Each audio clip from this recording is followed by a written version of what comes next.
With strong demand for our off-campus student housing properties, we've been able to increase the rents on these 10 units that we have down the street from USD on a year-over-year basis, which in turn increases the cash flow for the landlord. With 2 weeks to turn over these units, we're getting ready to welcome in our new batch of residents, and in a few months we will actually start pre-leasing these units out again for the following season next year in 2024. You're looking to invest in a property, that's pretty cool to hear. You're already leasing it out a year. Yeah, I mean, you've essentially have the leases locked in place, the deposits in hand.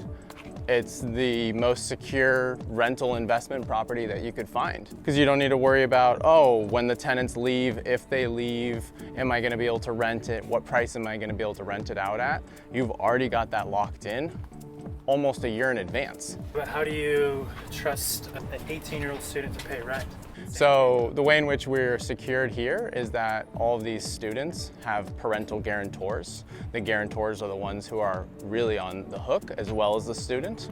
And that enables us to ensure that we'll get rent on time and paid every month. No parent wants to have their credit ruined or go through an eviction. Even during COVID, we had all of our off-campus student housing tenants paying rent. Some of them have student loans or grants, etc. Some of them even have small little jobs, but the majority of them, their parents are paying for their rent. If there's damages, if there's parties, if the police get called out and cap the building, the tenants are responsible for all those charges, and their parents, are on the hook as well for that.